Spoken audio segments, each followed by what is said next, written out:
Grandioso Pai, nós agradecemos ao Senhor por este dia, por esta noite, por esta oportunidade. Pedimos ao Senhor que esteja no ouvido e nos olhos e na mente, no coração e na vida de todos que estão conectados a esta live, para que possamos ouvir e também praticar, após guardar todos esses ensinos do nosso irmão Alessandro, que fala sobre o livro de Lucas, e a oportunidade que temos de continuar e permanecer na tua presença. Nós pedimos também por todos aqueles que têm dificuldades, que o Senhor, Pai, que é o Criador, o protetor e o consertador da tua criatura, possa estar agindo de acordo com a tua vontade e o teu poder, para todos aqueles que têm dificuldades físicas, que nós chamamos de doença, dificuldades materiais, que nós chamamos de finanças, e dificuldades outras, como nós vimos a nossa irmã lá de Acaraú, que teve dificuldades imensas com seu esposo, que o Senhor Pai possa estar à frente de todas essas dificuldades que aparecem em nossas vidas e que sejam soluções efetivas com o Senhor para conosco, de acordo com o teu poder espiritual. Pedimos também que continue com o Alessandro nesses trabalhos online, que o Senhor possa estar aumentando o teu nível de conhecimento e também de paciência de lidar com tanta gente falando ao mesmo tempo. Obrigado, Senhor, por esta oportunidade, por este dia, e nos dê uma aula tranquila e com aumento de sabedoria para todos nós. Em Cristo Jesus, te louvamos e oramos. Amém. Boa noite. Falando, irmão Florencio, eu ouvindo um monte de gente falar, eu trabalho com atendimento ao público. Eu trabalho numa agência bancária, e aí, quando está tranquilo, a agência dá uma média de 300 pessoas por dia. Quando ela está tranquila, dá uma média de umas 300 pessoas.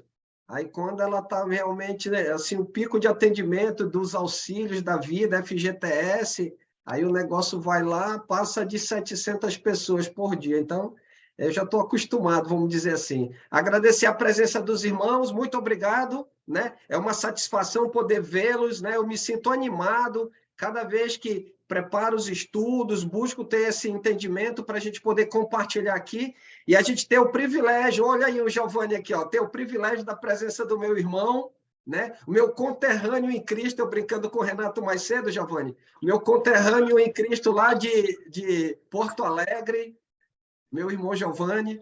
Agradecer a todos, muito obrigado. Vamos abrir lá em Lucas. Lucas, capítulo 22. Só deixa eu me desculpar, Diga, Alessandro. Eu falei para os irmãos para deixar um abraço para vocês, que não entra no estudo. Eu estou viajando e ia participar do estudo de Porto Alegre. Mas deu um probleminha técnico lá em Porto Alegre, eles vão atrasar o estudo. Então, eu vim aqui dar o abraço pessoalmente e vou assistir até 8h30. Eu só tenho uma notícia para ti. Eu não vou devolver o abraço, hein? O Leves trouxe o abraço, eu não vou devolver. Seu Alessandro, o senhor não devolve a ele. Não devolve ele, entendeu?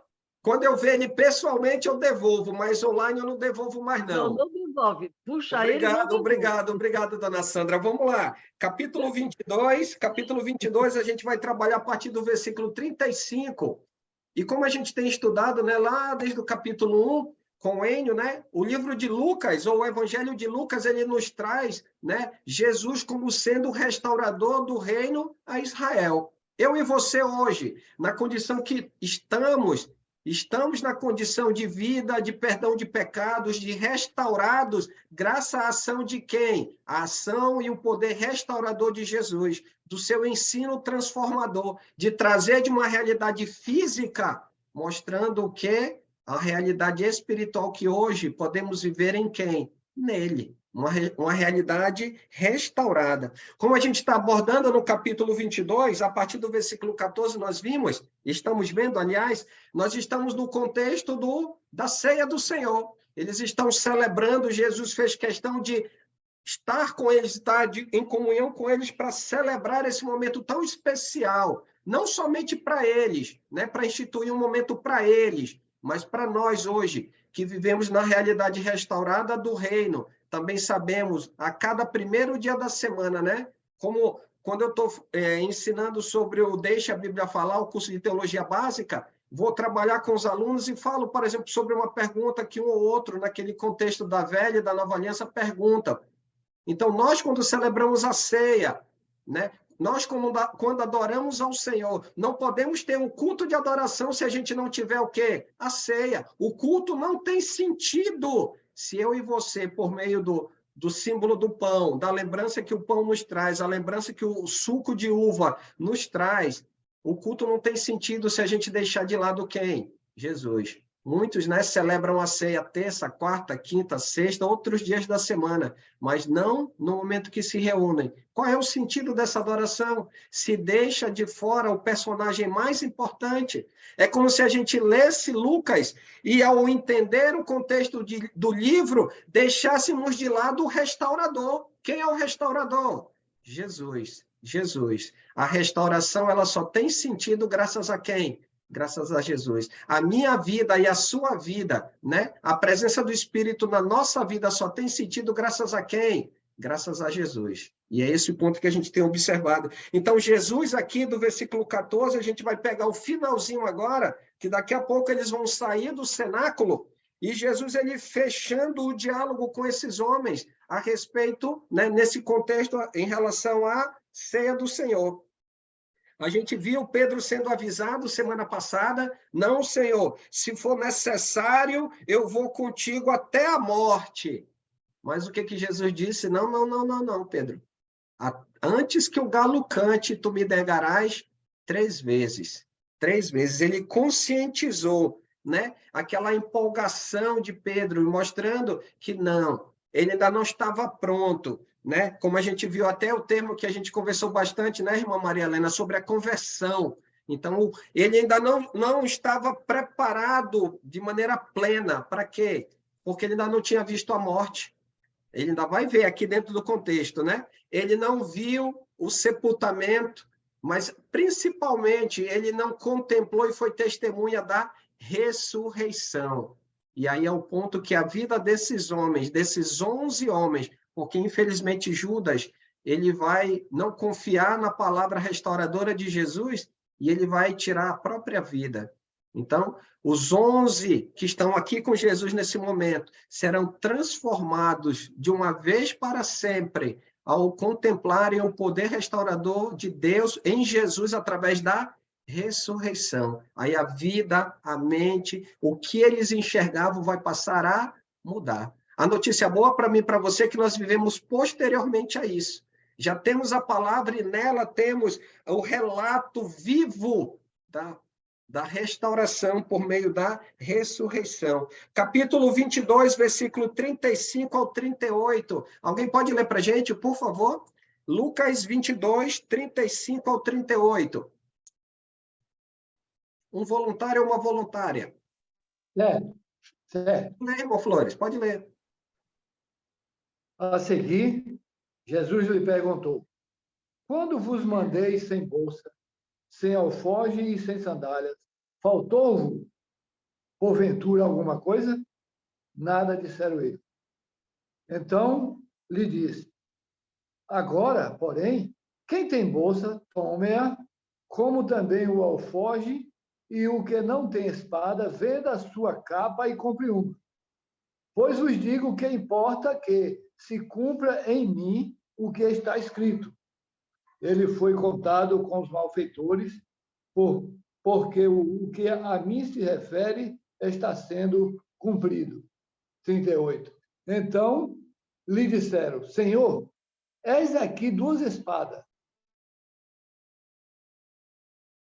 Respondeu-lhes: basta. Obrigado, irmão Flores. Um ponto que a gente vai observar aqui, bem interessante dentro desse texto, que a gente vai perceber que o contexto dos discípulos ele vai mudar. Quando ele cita no versículo 35, a seguir, Jesus lhes perguntou: quando vos mandei sem bolsa e sem alforje, sem sandálias, faltou-vos porventura alguma coisa? Quando que isso aconteceu? Lá no capítulo 9.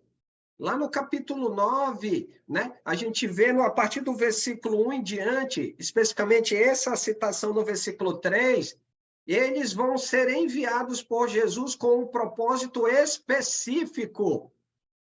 Então, eles vão caminhar, vão procurar as aldeias. Jesus coloca sobre eles uma missão, eles precisam cumprir essa missão e eles precisam estar o quê? Focados. Se você olhar lá comigo, Lucas capítulo 9, versículo 1. Lucas 9, 1. Olha lá o que diz. Lucas capítulo 9, versículo 1.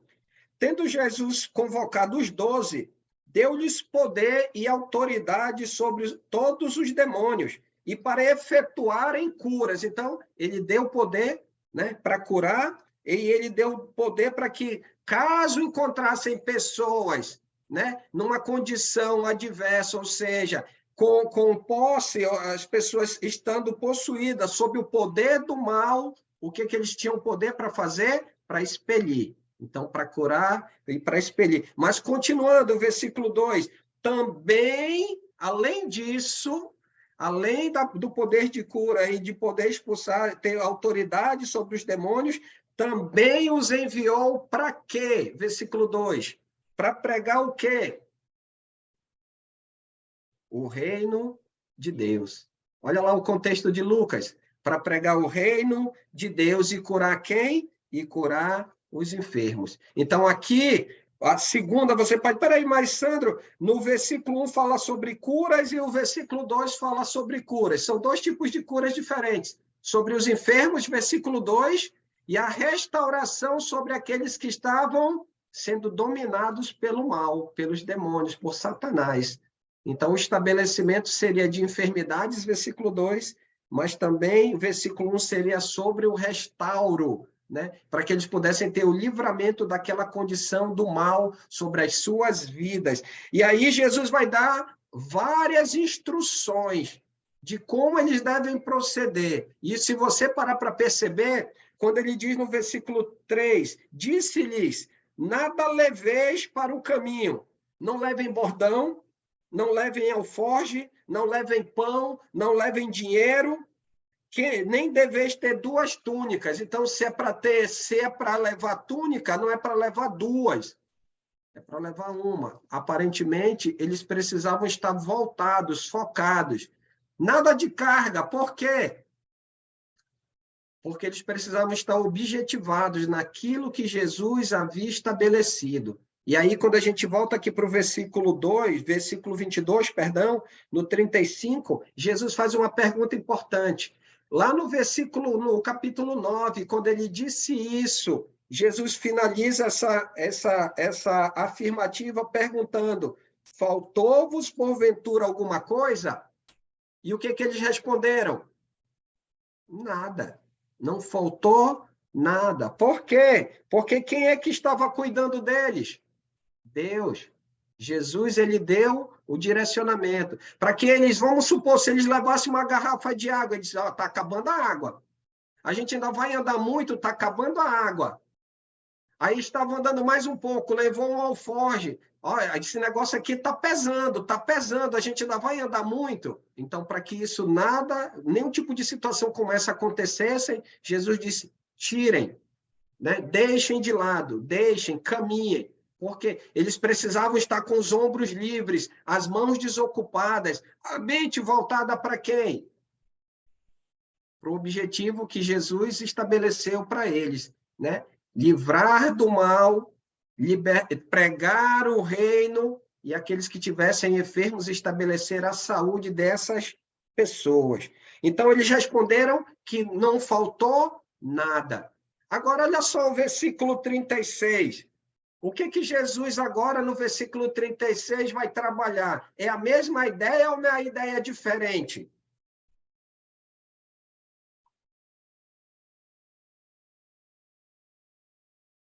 Pode falar, dona Maria Helena, pode falar, está desligado o seu microfone.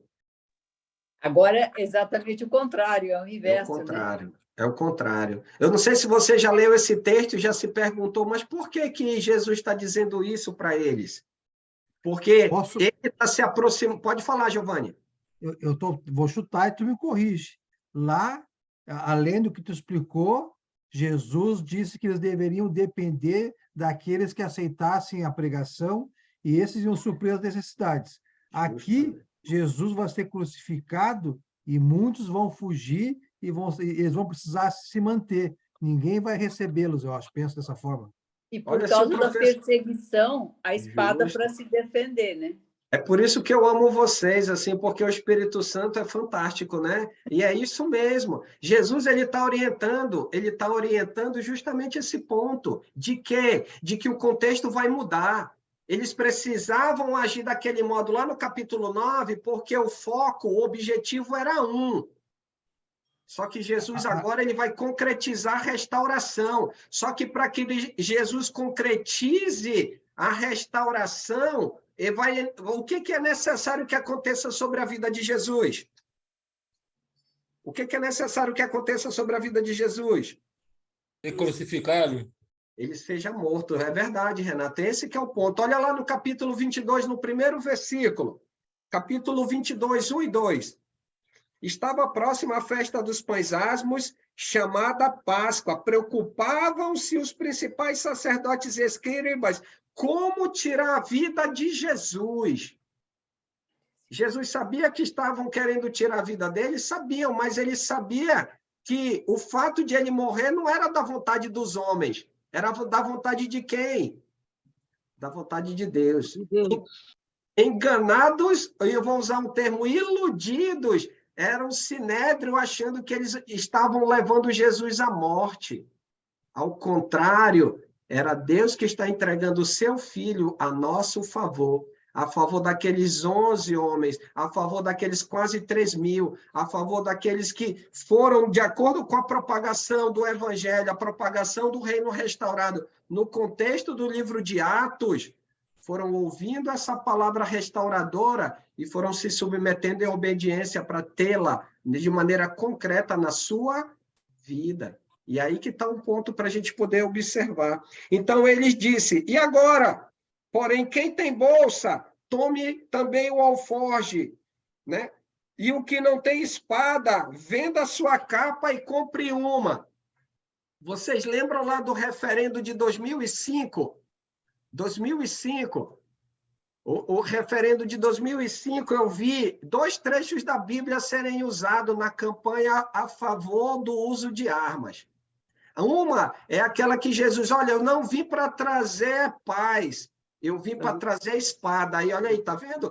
Não tinha revólver na época de Jesus, mas se tivesse revólver, Jesus estava dizendo, olha, eu não vim trazer paz, eu vim trazer um 38, porque não tinha revólver, mas tinha espada. Olha lá o entendimento errado. E o outro trecho que eles usaram foi esse. Quando Jesus diz, olha, se você não tem espada, o que não tem espada, venda a sua capa e compre uma. Está vendo? Jesus está fazendo o quê? Ele está fazendo apologia ao uso das armas. Não é. Não é. Por que que não é? Porque, como a gente pode observar lá em Mateus, segura aqui Lucas 22, vamos lá em Mateus capítulo 26. Mateus 26, 52. Aquele conhecido fato, lá em Mateus capítulo 26, versículo 52. A orelha de Malcolm? Justamente. Leia para a gente, Giovanni, por favor. 26, 52. Prestem atenção no tempo. Está desligado, Giovanni, está desligada. Disse-lhe Jesus, guarde a espada, pois todos os que empunham a espada, pela espada morrerão. Jesus está fazendo apologia, então, ao uso de armas? Não. Ele só está dizendo que agora os tempos vão mudar e eles vão precisar de quê? De proteção, eles vão precisar se proteger. Assim como caçaram, mataram Jesus, vão fazer o quê? Vão matar aqueles que servem a Jesus. Vão buscá-los, vão persegui-los, eles vão ser atribulados. Por isso que quando ele enfatiza, ele diz, olha, agora, porém, quem tem bolsa, também leve o alforje. Porque se ele tem uma bolsa, e essa bolsa está carregada com água, com alimento, com roupas, ele vai poder fazer uma jornada muito maior, correto? Ele vai poder Então, Sandro, Jesus está dizendo que eles vão ser atribulados. É o que Jesus está preparando, porque ele mesmo, daqui uma questão de horas, a gente vai ter um momento lá do Getsemane, onde Jesus vai ter aquela sequência de oração, os discípulos vão estar cansados por causa da preparação lá da Páscoa, né? E aí Jesus institui a ceia, e o que ele está dizendo? Ele vai ser a primeiro, né? Ele vai ser o primeiro, mas eles precisam estar preparados, porque o contexto em relação a tudo aquilo que Jesus tem ensinado a eles vai o quê?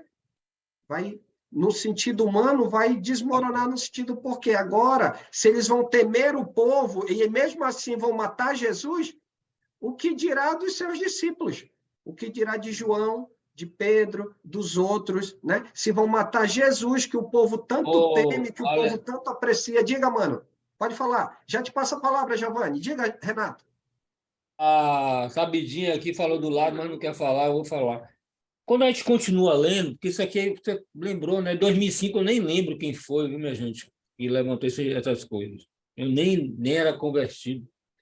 Mas vamos continuar lendo. No 37, olha o que Jesus diz: pois vos digo que importa que se cumpra em mim o que está escrito. E o que é que importa? Ele foi contado com os malfeitores.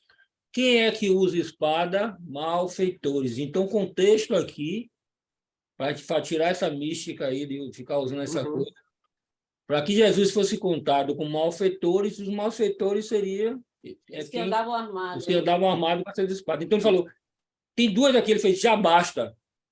Basta, entendeu? Eu vejo assim. Isso.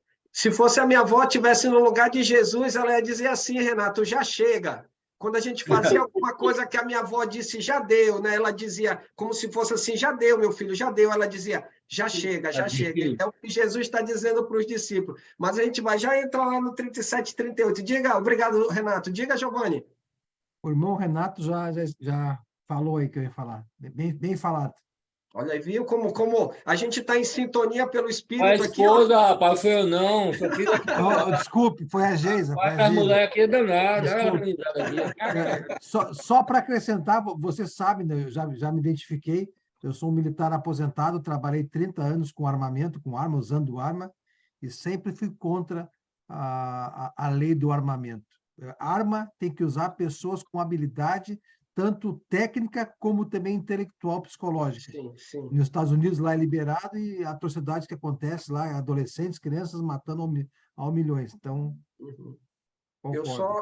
eu só enfatizei, obrigado, Giovanni, eu só enfatizei porque às vezes as pessoas pegam, lembra lá, uma dízima exegética diz o seguinte: o texto usado fora do seu contexto cria o quê? Um pretexto. E é justamente isso, né? Eu lembro, Renato, porque, assim como eu gostava muito por exemplo, das questões políticas, programa eleitoral e tudo mais, eu assistia quando era mais jovem, então eu fiquei vendo, e aquilo ficou guardado aqui na cabeça, né?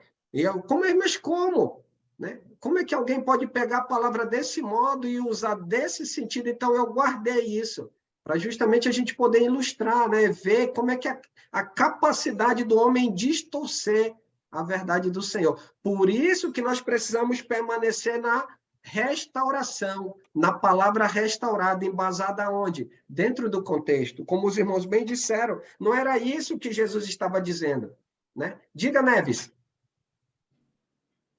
Lembrando que Satanás fez isso com Jesus, né? Usou a própria palavra para tentar fazer com que Jesus obedecesse a ele, viesse a servi-lo, né? Isso. Bem lembrado, Neves. Não sei se você já viu aquela expressão lá. Hoje eu estava vendo, aí me fez lembrar também, lá quando eu estava caminhando, hoje com meu pai, indo no pronto-socorro, que ele não estava se sentindo muito bem hoje, e aí eu vi uma camisa assim, eu sou um dos 99.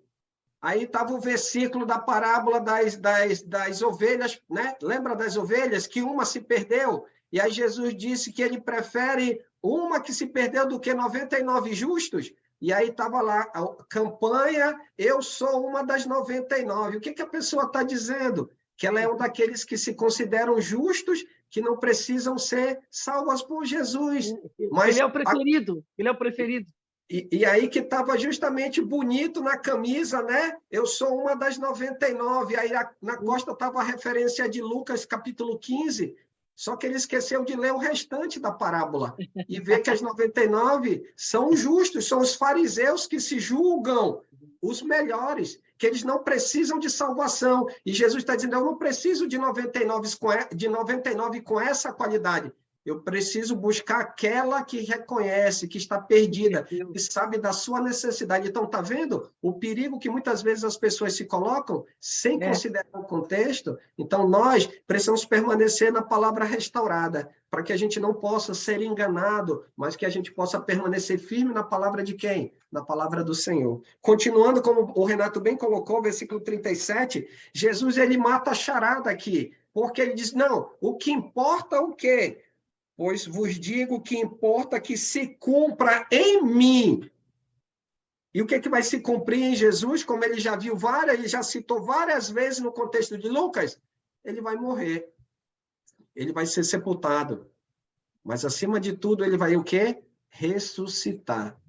Tem um texto lá um texto em Apocalipse, né, quando ele aparece para João, que ele diz, eu que estive morto, mas eis que estou vivo pelos séculos dos séculos, e eu tenho na mão direita as chaves da morte e do mundo dos mortos. Quem é que tem autoridade sobre a morte? É Jesus. É Jesus. Quem tem o poder para livrar o homem da morte eterna? É Jesus. E a quem nós precisamos ouvir? É a Jesus, porque é ele que tem a autoridade, é ele que tem o poder restaurador. E ele, ao dizer isso, versículo 37, importa que se cumpra em mim o que está escrito, porque ao morrer, ele vai dar sentido a tudo aquilo que ele está ensinando durante esses 3 anos àqueles homens.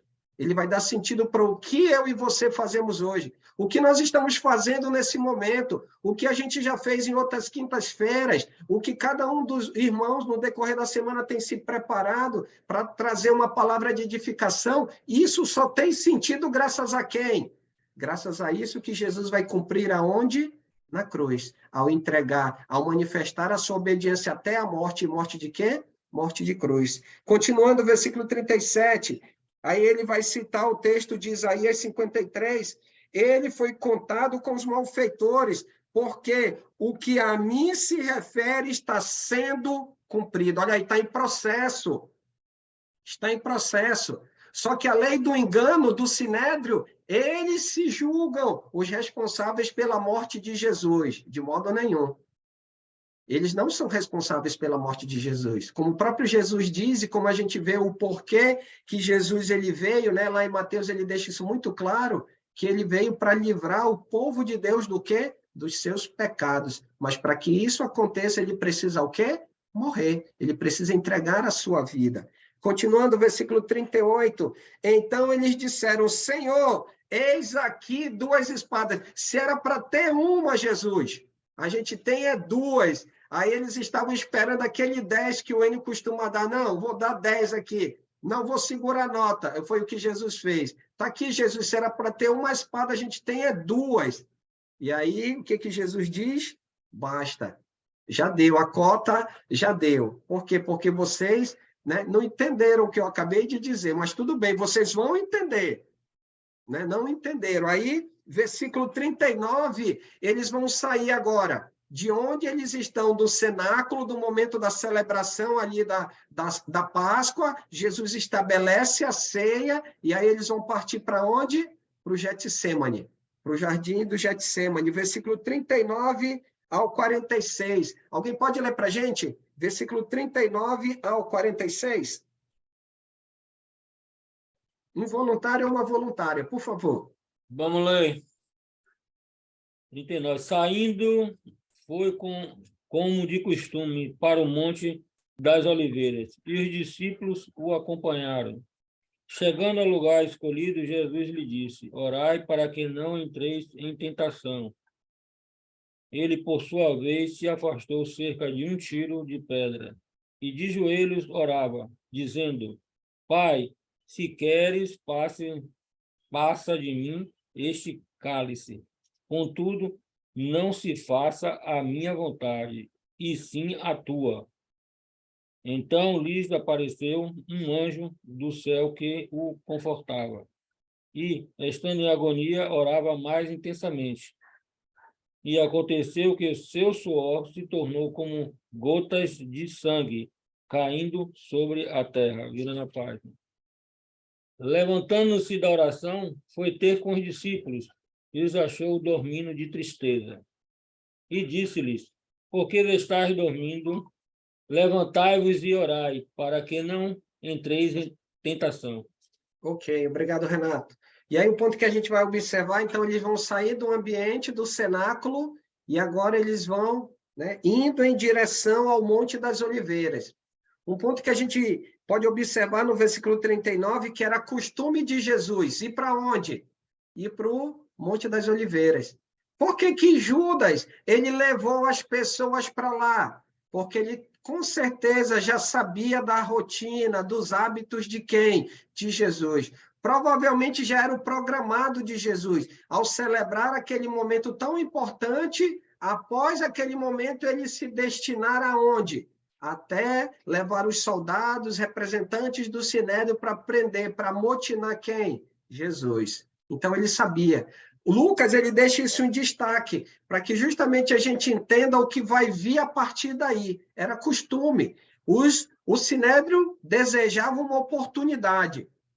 Aí aparece quem? Judas, entregando, né? Vendendo, né? Aquela oportunidade. E aí, ao saber o destino de Jesus, depois que ele sai do cenáculo, era só uma questão de tempo para que Jesus, junto com aqueles que foram com ele ao Getsêmanes, Judas, junto com o Sinédrio, encontrasse quem? Jesus. E aí ele vai lá, beija, e aí, mas eu vou deixar isso para a próxima, né, para os próximos capítulos que a gente vai observar. Mas o ponto que a gente pode ver aqui, no versículo 39, que era costume de Jesus. E para onde? Para o Monte das Oliveiras. Provavelmente, como a gente pode acompanhar em Marcos, ele trabalha isso muito, Jesus ele saía, ele pregava, fazia milagres, curas, mas ele destinava parte da sua noite para ir para onde? Para orar, para fortalecer a sua comunhão com quem? Com Deus.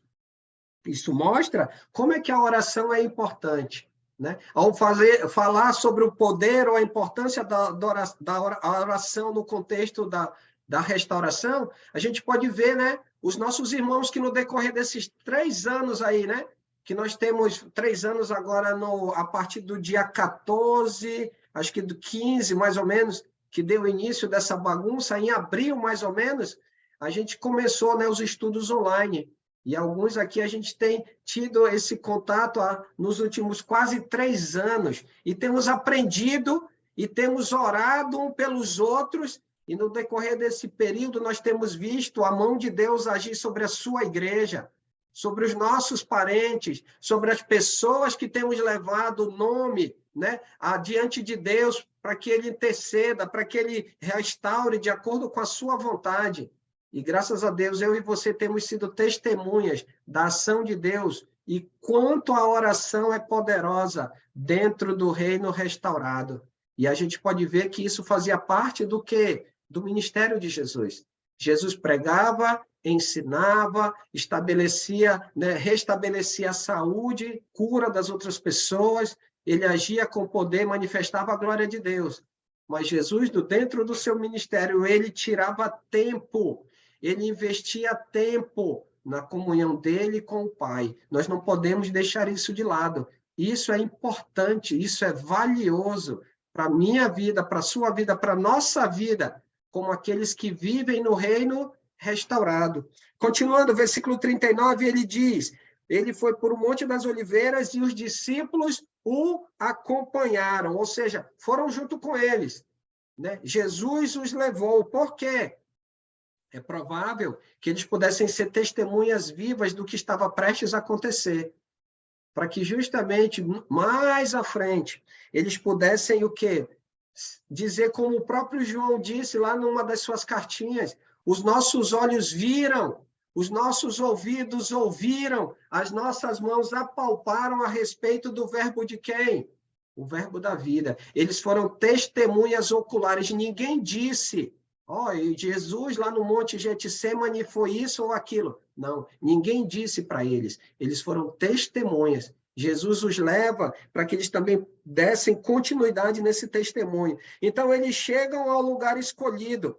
Jesus lhes disse, orai para que não entreis em tentação. Às vezes, só trabalhando um ponto aqui sobre a ideia de tentação, às vezes a gente pensa em tentação como algo gigantesco, algo que possa acontecer na nossa vida, que possa nos impedir do fortalecimento, da edificação, da comunhão. Mas se a gente olhar aqui para esses homens, a tentação deles, é só um ponto para esclarecer, eles passaram o dia inteiro preparando o momento da celebração da Páscoa. Eles estavam o quê? Cansados. Eles estavam cansados. Né? Eu e você, muitas vezes, podemos imaginar a tentação como algo gigantesco, mas pode ser um pequeno detalhe. Um pequeno detalhe. Como eu citei hoje para os irmãos, meu pai, assim, estava passando mal, ele não mora aqui na cidade, ele mora numa estrada próximo, né? Próximo, como diz a minha esposa, é gentil de dizer, a cerca de uns 70 quilômetros, mais um período de tempo de uma balsa ou uma embarcação para atravessar o nosso rio aqui, o Solimões, depois o Rio Negro. E aí eu, ele e minha irmã acompanhando ele o dia inteiro, mais ou menos desde as 8 horas da manhã até quase 3 horas da tarde, no pronto-socorro, acompanhando, levando médico, levando para um especialista, exame disso, exame daquilo. E aí, ao chegar em casa, eu disse para minha esposa, lanchando com a Sara, hoje no final da tarde, ó, eu não trabalhei hoje. Eu estava acompanhando o pai, mas eu estou cansado. Aí eu poderia usar isso como uma desculpa. Não, hoje, quinta-feira, não, eu vou tirar para descansar. Descansar a mente, descansar o corpo. Mas o que é mais importante? Justamente nós exercitarmos e trabalharmos na obra de quem? Na obra do Senhor. A tentação é isso, são detalhes que podem fazer com que a gente deixe de servir, a gente deixe de abra mão da comunhão, abra mão de uma oportunidade de edificação, abra mão de ser importante na vida de alguém. E aí a gente pode deixar de lado. E é justamente isso que Jesus está trabalhando com esses homens. Eles estavam tomados pelo cansaço. E o resultado disso a gente vai acompanhar agora. Então Jesus diz, olha, orai. Olha lá, a mente deles precisava estar o quê? Focada, objetivada, voltada para a comunhão com quem? Com Deus. Só que eles não tinham a mesma ideia, eles não vivenciavam, eles não tinham a mesma vivência de Jesus e Deus. Era diferente. Então, nós precisamos buscar aprender e seguir o modelo correto, o modelo, né, que justamente possa fazer a diferença. E aí continua, versículo 41. Ele, por sua vez, se afastou cerca de um tiro de pedra, que mais ou menos são cerca de 20 a 30 metros. E de joelhos ele orava. Olha só, a gente não sabe como esses homens estavam orando, mas provavelmente eles não estavam orando de joelho. Né? Uma mãe das antigas, né? Uma mãe das antigas, ela quando aprontava, tipo eu, quando o filho traquino fazia alguma coisa, o que a mãe dizia? Vá lá no canto, garoto, sente lá no canto e se ajoelhe, fique lá 30 minutos de joelho e pense no que você fez quando era garoto. Pense lá, pense no que você disse, pense na sua ação, pense na traquinagem que reflita. E daqui a 30 minutos você se levanta e venha conversar comigo aqui para ver se a sua atitude, aquilo que você fez, está correto. Então, não tinha como dormir de joelho. Não tinha como ficar confortável quando a gente ficava aqueles 30 minutos lá de joelho. Não tinha como. Então, provavelmente, os discípulos, eles não estavam nessa condição. E Jesus, tanto é que Lucas enfatiza, por quê? Porque a mente de Jesus, ela estava voltada com propósito. Jesus, ao se ajoelhar, ele estava voltado com propósito. Eu não estou dizendo que aos domingos, quando a gente vai orar, precisamos nos colocar de joelho. Não é esse ponto. O ponto é que Jesus, nessa situação, ele ao se prostrar diante de Deus, ele estava entendendo, ele estava voltando a sua mente, ele estava totalmente inteirado a sua comunhão, o seu relacionamento com quem?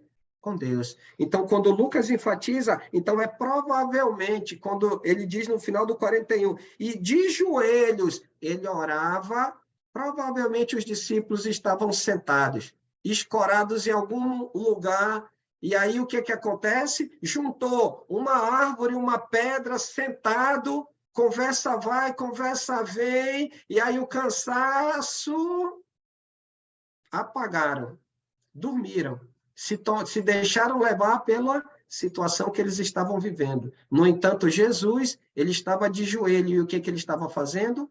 Ele estava voltado com um propósito. Por quê? Porque ele sabia que era uma questão de horas. A situação que ele mais aguardava ele sabia que ia acontecer. Ele sabia a forma como ia acontecer. E ele sabia aquilo que a Escritura dizia, como seria a dor, o sofrimento, né?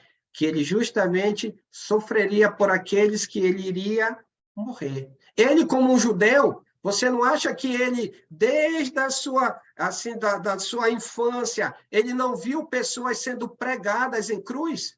Com certeza ele viu. E ele sabia, né, da forma como era. E esse era o destino que tinha, era esse o projeto de Deus para ele, pensando em cada um de nós, pensando em Pedro, João, Tiago, nos 12 ali, pensando em mim e em você. Esse era o projeto de Deus. E o que ele precisava mais nesse momento? Voltar a sua mente para quem? Voltar a comunhão para quem? Pedir força para quê? Né? Para Deus, para Deus. Porque para ele não foi fácil. Né? Se a gente se sente em dificuldades, assim, de uma maneira pressionada em um momento de tribulação e provação, quem dirá Jesus que entregou a sua vida, derramou o seu sangue por mim e por você. Diga, Giovanni. Eu acho que o irmão já falou, esses que estavam dormindo só eram 3, né? Pedro, João e Tiago, né? Falou, né? Não eram todos. Aqui, aparentemente, dentro do versículo, a gente não vê essa abordagem, mas eu acredito se vê que... em Marcos se vê. Mas é verdade. Assim, no contexto, eu estou trabalhando dentro do contexto. Então, aqui em Lucas, ele não vai citar especificamente, né? Mas um ponto que a gente pode perceber, como eu estava enfatizando, que eu creio que é o objetivo de Lucas, né? Quando ele enfatiza, por exemplo, Jesus de joelhos, e os discípulos separados dele, considerando a condição que a gente vai ver mais para frente, provavelmente eles ficaram assim à vontade, né? Não posso dizer que eles não oraram, mas como eles estavam se postando durante a oração, era bem complicado. É tipo quando a gente vai para uma vigília, né? Eu pessoalmente, quando vou para a vigília, quando chega assim aquele horário das 3 da manhã, eu já baixo a cabeça, eu já não fecho mais os olhos, para que eu não possa ser vencido pela tentação do cansaço naquele momento. Porque aí você fechou o olho, já era.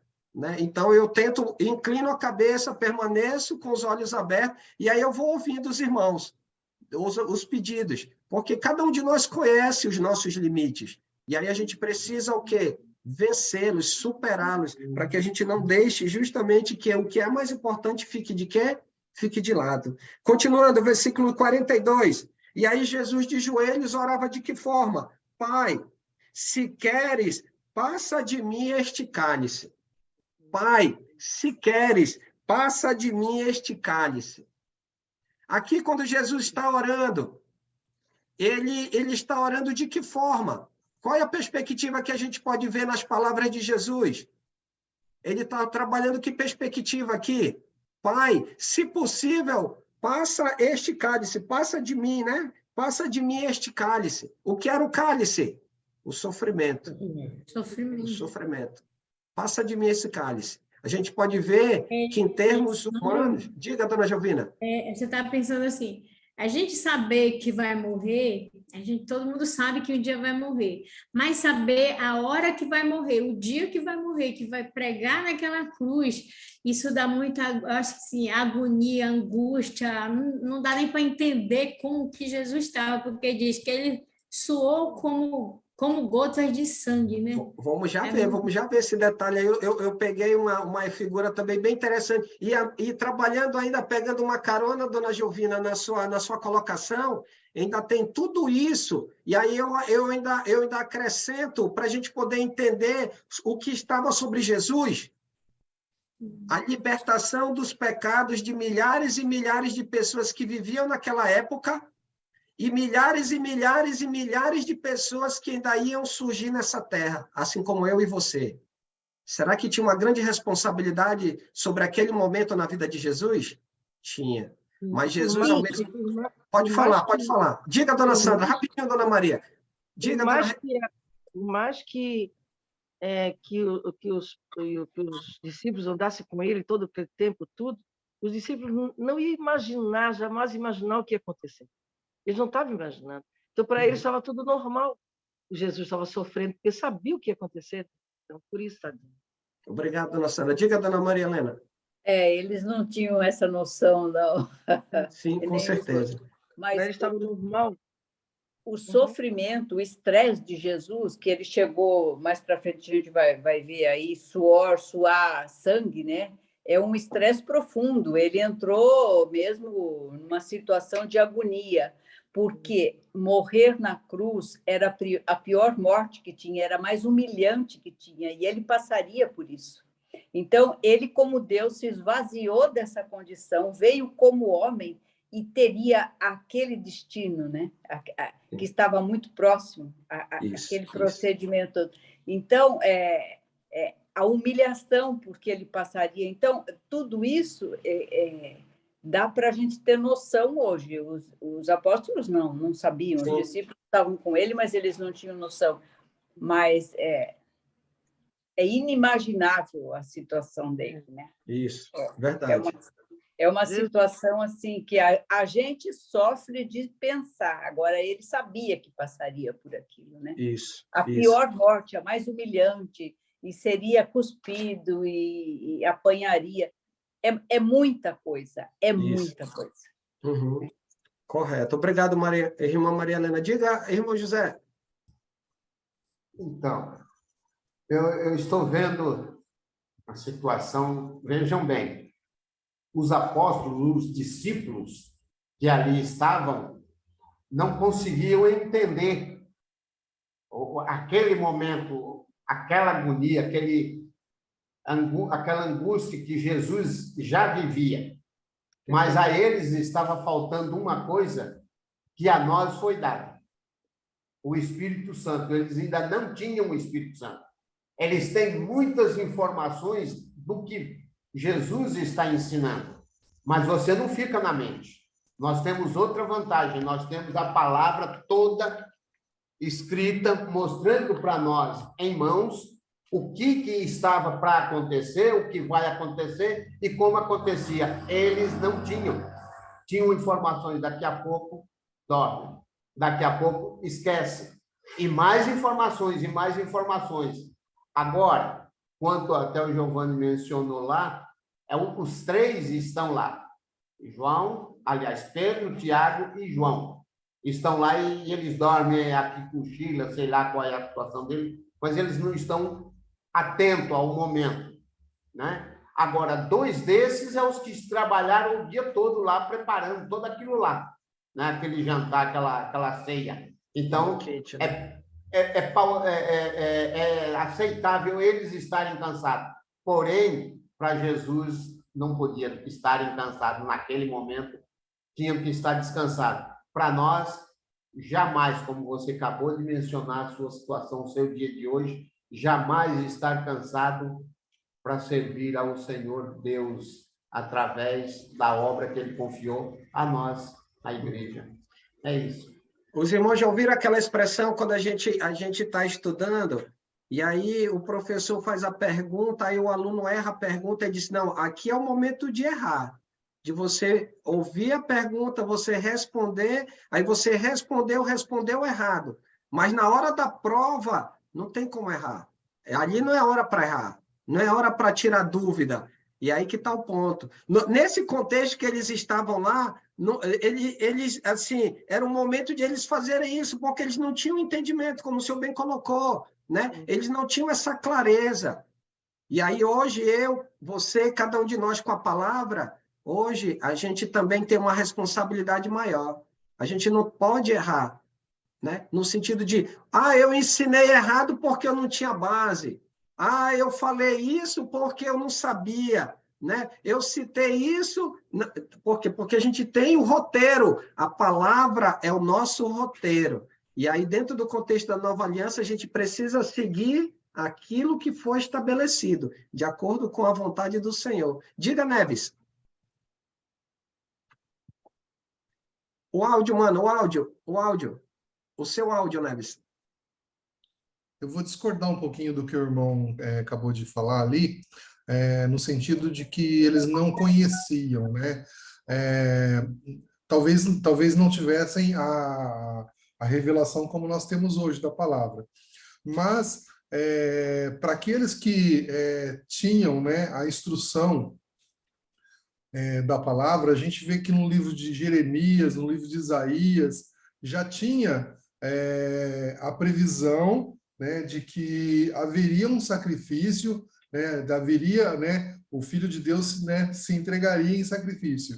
Já tinha essa previsão, né? Só não tinha a revelação, a compreensão disso, mas já tinha. Então, eu creio que, na minha humilde expressão aqui, né, eu creio que os apóstolos que Jesus escolheu, né, para estar com ele ali, eram pessoas que talvez não tivessem com aquela compreensão da palavra, né, que os judeus ali já tinham, né, antigamente, né, principalmente o pessoal do templo, né, eu esqueci a palavra certa agora, mas assim, eles não estavam Fariseus.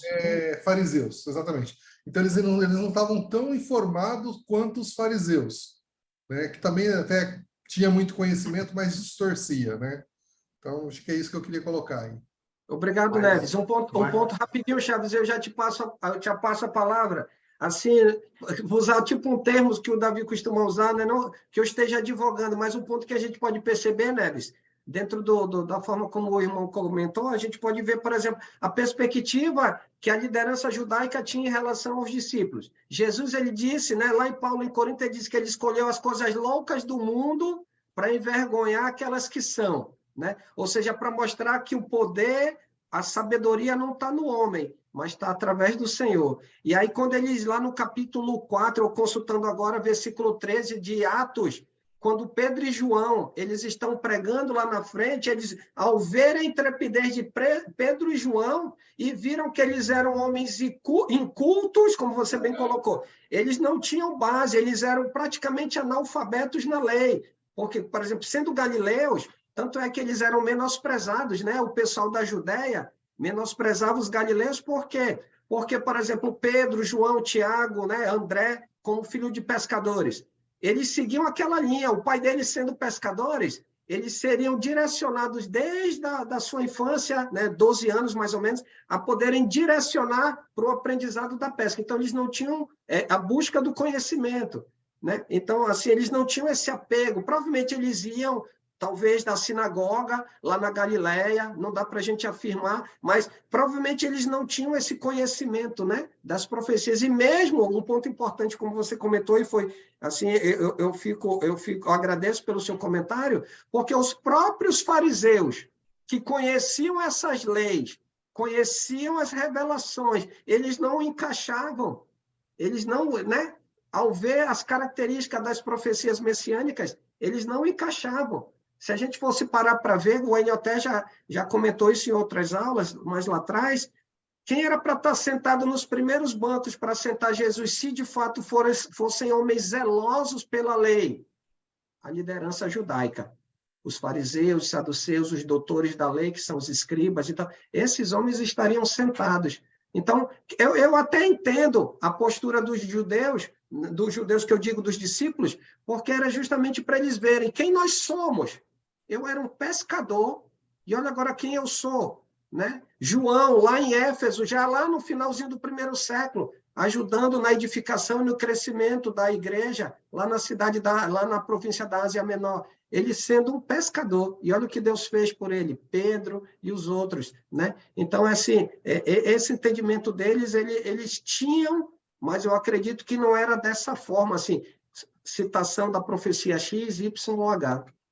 Era revelador. Alguns conheciam bem a palavra. Mateus conhecia, André conhecia, porque eles andavam com João Batista. Eles tinham conhecimento das Escrituras. E tem mais um, que acho que não sei se é Jeremias, não sei quem é, que andava com André lá com João Batista. Esses conheciam. Agora, os pescadores, com certeza, eles não tinham a mesma instrução que esses tinham.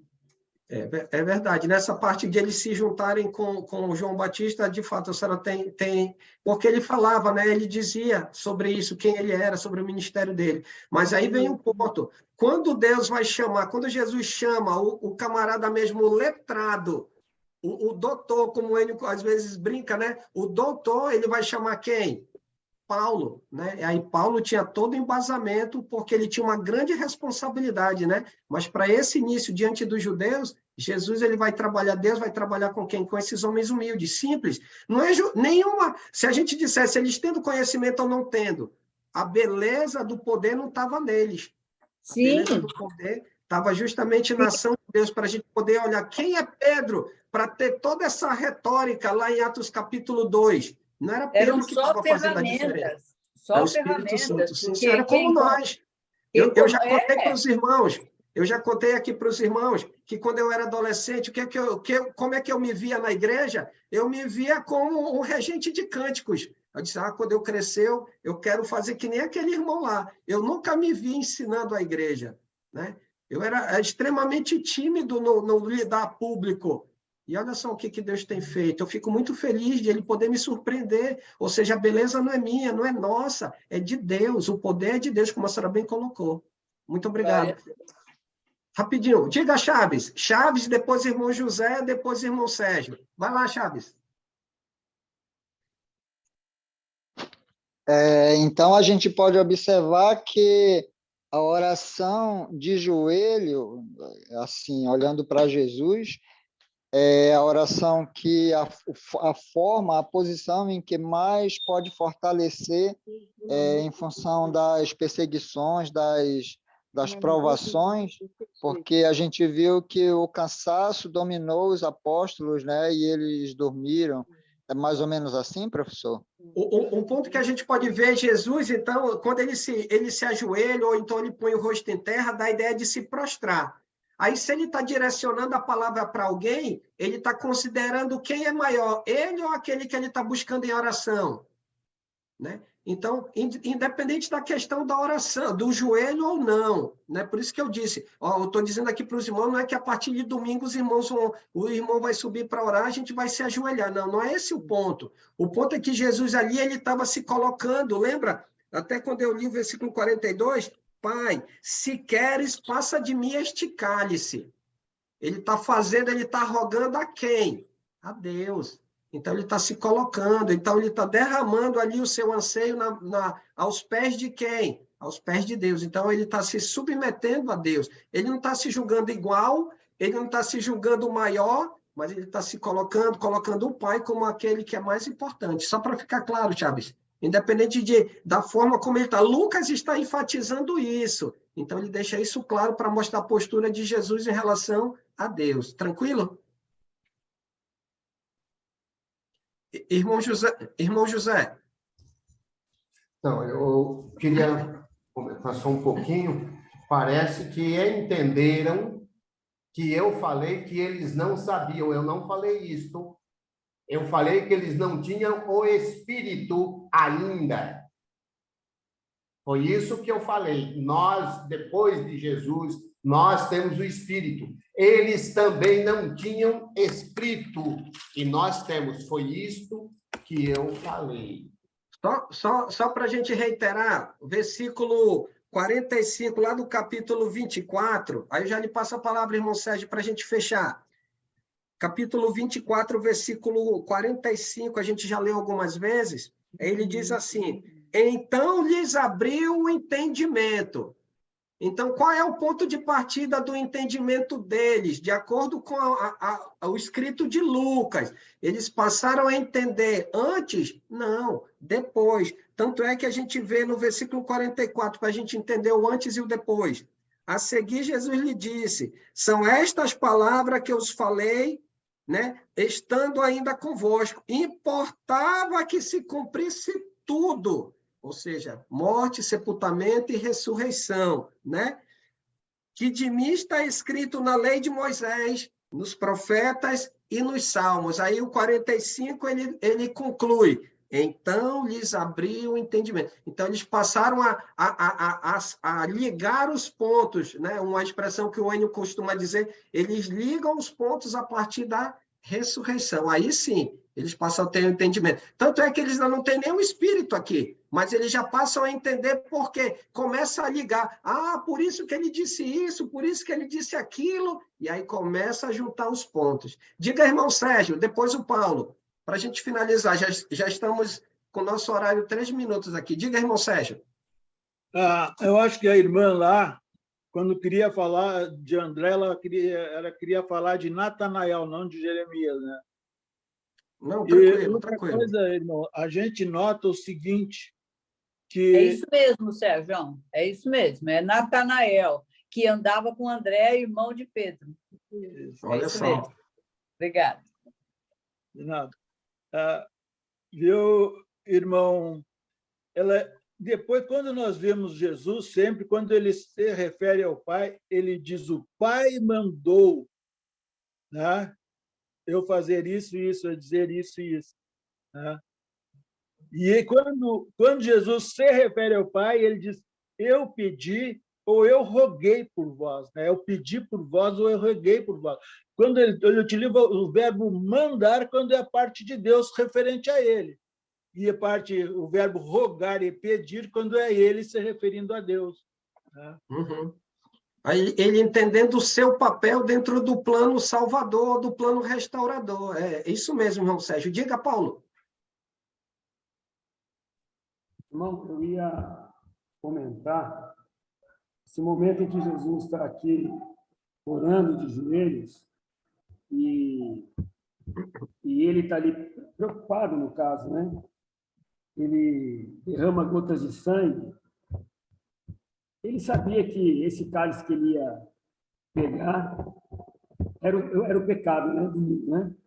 Então ele ia se afastar. Ele ia se... Está ouvindo? Estou lhe ouvindo. Ele ia se afastar de Deus. Eu acho que isso que deixava ele mais angustiado, né? Porque o pecado nos afasta de Deus, correto? Ele tinha isso em mente. Ele tinha isso em mente, né? Mas não era isso que eu ia comentar, né? Porque a gente vê aqui, eu acho que passar pelo açoite, passar por aquela... Eu acho que não é... Bom, eu, pelo menos, penso isso. Que a gente for ler aqui, a gente vai ver que 2 discípulos, depois que passaram por isso, eles saíram felizes porque, por Cristo, eles terem sido açoitados. Eu tenho certeza que Cristo também. O que estava pegando ali era ele afastar de Deus, né? Esse afastamento que ele ia ter de Deus. E, com relação ao que o irmão Zé falou e o que o irmão Neves comentou, você levantou uma questão interessante lá em Atos, né? Foi em Atos 4 que você leu, né? Isso, 4:13, se não me falha a memória. No 8, acho que no versículo 8, calma aí. No 8 ou no 9 aqui, eu estava até lendo aqui. Quando eles pegam Pedro, ele no Espírito, ele vai e é condicionado a falar. Então, assim, o Espírito Santo estava ali, como a gente sabe, vai lembrando todas as coisas, né, que são ensinadas, que foram proferidas por Jesus, né? Que é o que hoje nós temos aqui através do estudo. Né? E, claro que com o batismo, através do lavar e nós recebendo o Espírito Santo, ele vai nos lembrando aí. Né? Então, acho que mais para nos ajudar nisso aqui também, é uma das coisas que eu vejo em Jesus, é ele pensando, levando isso aí, vou me afastar do Pai, né? Isso. E um detalhe importante, me fez lembrar agora, lá no versículo 8 do capítulo 4, né? Por que que eles disseram que consideravam eles homens iletrados, incultos, e agora eles estavam reconhecendo que eles haviam estado com Jesus? Lá no 8 diz, né? Então Pedro, cheio do Espírito Santo, olha quem está fazendo a diferença. É o Espírito Santo. Quem é que pode fazer a diferença na nossa vida e quem tem feito a diferença na nossa vida hoje? É o Espírito Santo. Por quê? Porque justamente hoje nós estamos no reino restaurado. Eu vou só concluir a leitura, um ponto ou outro eu vou abordar na aula, na introdução da aula da semana que vem, porque eu ia abordar, mas eu vou guardar essa curiosidade para a semana que vem. Vamos lá, versículo 43, perdão. Então lhe apareceu um anjo do céu e o confortava, e estando em agonia orava mais intensamente. E aconteceu que o seu suor se tornou como gotas de sangue, caindo sobre a terra. Levantando-se da oração, foi ter com seus discípulos e o achou dormindo de tristeza. Não é que eles estavam tristes, ou porque eles estavam tristes porque eles foram acordados. Essa tristeza mostrava o estado que eles se encontravam naquela situação. E disse-lhes, por que estáis dormindo? Levantai-vos e orai para que não entreis em tentação. E agora ele está trabalhando uma perspectiva de tentação, por quê? Porque no decorrer da jornada deles, eles vão ser tentados a não pregar. Eles vão ser tentados a dizer, quem sou eu? Quem sou eu para anunciar ou proclamar o reino restaurado? Quem sou eu para que possa ser uma ferramenta poderosa na mão de Deus? Quem sou eu, considerando a minha idade, considerando o fato de ser um homem, uma mulher? Quem sou eu?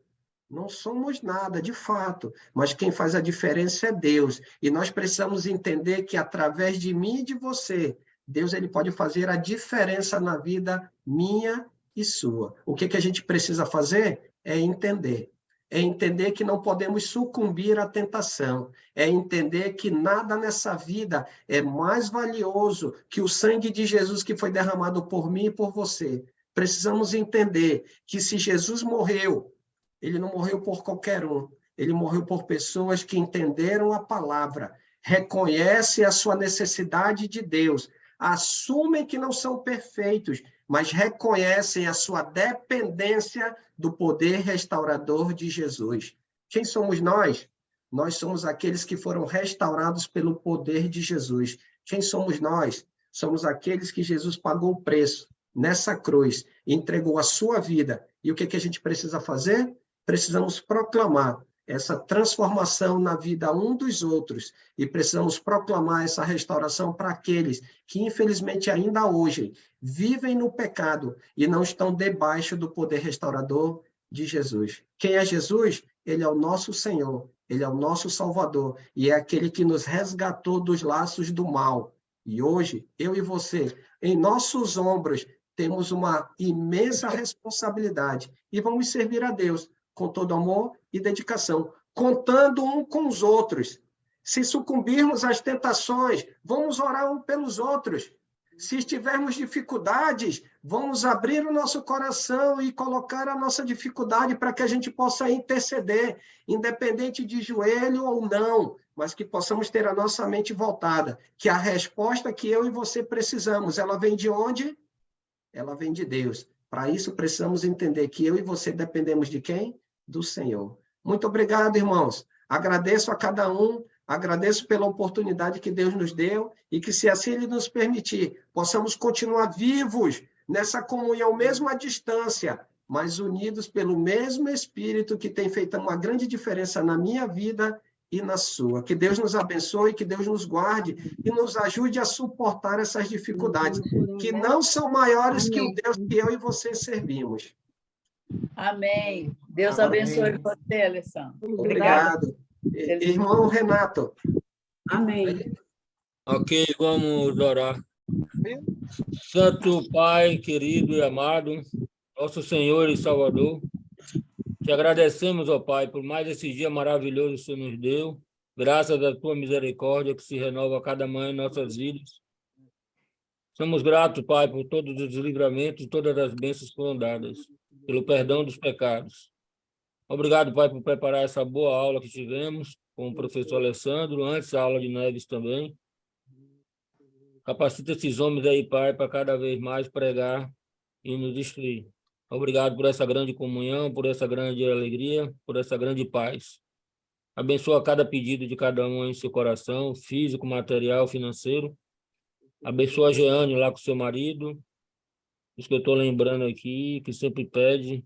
Paulo César com sua mãe e sua família para que se convertam. E a todos que estão em dificuldade, Pai. Nos ajude a perseverar nos seus ensinos. Nos ajude a cada dia a agradecer por tudo que o Senhor tem feito por nós e por tudo que ainda vai fazer. Aumenta a nossa fé, nossa perseverança, o nosso amor e nossa confiança no Senhor. Sempre agradecido estaremos orando. Em nome de Jesus, que não só seu suor e seu sangue foi derramado em nosso favor. Em nome dele que oramos agradecido. Amém. Amém. Amém. Irmãos, eu tenho um pedido para vocês aí. Amém. Obrigado, gente. Boa noite, irmão. Valeu, Giovanni. Amém. Meu pedido, Fala, Giovanni. não sei qual é o irmão. Oi, Lica. Boa noite, Lucas. Boa noite, boa noite, E aí, Lica? O Giovanni quer dar um recado aqui rapidinho. Fala, Giovanni. Irmãos, eu não consigo falar. Eu vou esperar o silêncio. Giovanni quer falar, vai, Giovanni. Irmãos, eu não sei quem é o irmão que tem mais. Irmãos, eu não sei quem é o irmão que tem mais intimidade com o irmão Wagner. Ele está um bom tempo ausente, passando pela situação do câncer. Eu tenho falado com ele esporadicamente, ele me responde. Se algum irmão tiver contato intimamente com ele, não deixa de falar com ele, tá? Ele está com câncer, está esperando. A última novidade era esperando a situação do retorno dos exames para fazer ou não cirurgia. Mas eu tenho percebido que desde então ele tem se afastado dos estudos. Talvez ele esteja passando por bastante provação e precisa do nosso apoio, tá bom? E o menino. Obrigado. Tá bom, vou tentar ligar amanhã. Também fica. Que Deus abençoe, que Deus seja no Obrigado, irmã Simone. Helena, minha irmã, boa noite. Boa noite a todos. Boa noite. Alessandro, meu irmão. Oi, minha irmã. Excelente Obrigado aula. a todos. Estamos, como diz o Enio, a gente está na mesma página, graças a Deus. Amém. Ju, minha irmã, boa noite. Feijão, Sandrinha. Ju, boa